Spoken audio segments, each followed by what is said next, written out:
American ಅಧ್ಯಕ್ಷ Epstein file ಇಟ್ಕೊಂಡು dance ಮಾಡಿಸ್ತೀನಿ ಅಂತಲ್ಲ, ಇವ್ರಿಗೆ ನಾನು ಆಚೆಗೆ ಮಾನ ಮರ್ಯಾದೆ ಇದೆಯಾ? ಕಾನೂನು ಕ್ರಮ ತೆಗೆದುಕೊಳ್ಳಿ, ತಪ್ಪು ತೊಂದರೆ ಏನಿಲ್ಲ. ಈಗಾಗಲೇ ನಮ್ಮವ್ರನ್ನೆಲ್ಲ ನೆನ್ನೆ ಅರೆಸ್ಟ್ ಮಾಡಿ ಬೇಲ್ ಮೇಲೆ ನಾವು ಈಚೆ ಕರ್ಕೊಂಡು ಬಂದಿದ್ದೀವಿ. ನಾವು ಮೊಟ್ಟೆ ಎಸೆದಿಲ್ಲ, ಅವ್ರ ಮೊಟ್ಟೆ ಏನು ಎಸೆದ್ರು ಆ ಮೊಟ್ಟೆನ ಹಿಡಿದು ಅದೇ ಮೊಟ್ಟೆನ ನಾವು ವಾಪಸ್ ಕಳಿಸಿದ್ದೀವಿ ಅವ್ರಿಗೆ. ನೀವೇ ತಗೊಂಡೋಗಿ ನಾವು ಮೊಟ್ಟೆ ತಿನ್ನಲ್ಲ, ನಾವು ಸನಾತನಿಗಳು ಅಂತ ಹೇಳಿ. ಮೊಟ್ಟೆ ಸಂಸ್ಕೃತಿ ಅವ್ರದೇ, ಮೊಟ್ಟೆ ಸಂಸ್ಕೃತಿ, ಬೀಫ್ ಸಂಸ್ಕೃತಿ ಎಲ್ಲ ಅವ್ರದೇ. ದೇಶದಲ್ಲಿ ಇಡೀ ಪ್ರಪಂಚದಲ್ಲಿ 2ನೇ ಅತಿ ಹೆಚ್ಚು ರಫ್ತು ಮಾಡ್ತಾ ಬೀಫ್ ಗೋಮಾಂಸ ರಫ್ತು ಮಾಡೋದೇ ಭಾರತೀಯ ಜನತಾ ಪಾರ್ಟಿ ಸರ್ಕಾರ.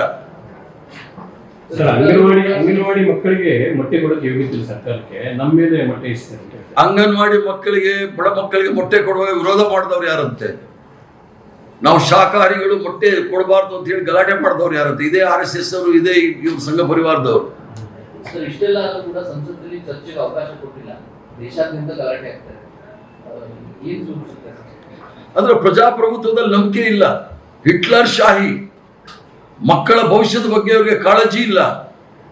ಹುಡುಗರೇನೋ ಗಲಾಟೆ ಮಾಡಿದ್ದಾರೆ ನಿಜ, ಆ ಹೆಣ್ಮಕ್ಳ ಬಟ್ಟೆ ಬಿಚ್ಚಿ ಹೊಡೆದಿದ್ದಾರಲ್ಲ, ಅದಕ್ಕೆ ಯಾರು ಹೊಣೆ ಅಂತೆ? ಕೊತ್ವಾಲ್ ರಾಮಚಂದ್ರನ ಶಿಷ್ಯ ಅವ್ರಿಗೆ ಏಡ್ಸ್ ಇಂಜೆಕ್ಷನ್ ಕೊಟ್ಟಿದ್ದ ಅಂತ ಭಯ ಆಯ್ತು, ನನಗೆ ಮುಟ್ಟಕ್ಕೆ ಭಯ ಆಗಿದೆ ಅಂತ ಹೇಳಿದ್ರು. ಆ ಬುದ್ಧಿ ಭ್ರಮಣೆಯಿಂದ ಏನೇನೋ ಮಾತಾಡ್ತಾ ಇದ್ದಾರೆ.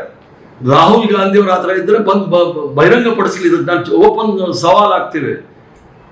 ಎಪ್ಸ್ಟೀನ್ ಫೈಲ್ ಬಗ್ಗೆ ಅವ್ರು ಯಾಕೆ ಮಾತಾಡೋದಿಲ್ಲ ಅಂತ ಕೇಳಿ.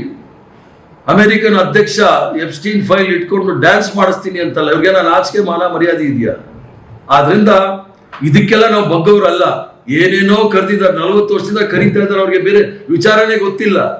ಏನೋ ವಿಚಾರ ಗೊತ್ತಿದ್ರೆ, ಜನಸಾಮಾನ್ಯರ ಆರೋಗ್ಯ, ಶಿಕ್ಷಣ, ಉದ್ಯೋಗ ಇದ್ರ ಬಗ್ಗೆ ಏನಾದ್ರು ಗೊತ್ತಿದ್ರೆ ಮಾತಾಡ್ತಾರೆ. ಬರೀ ಇದೇ ಮಾತಾಡ್ತಕ್ಕಂಥದ್ದು.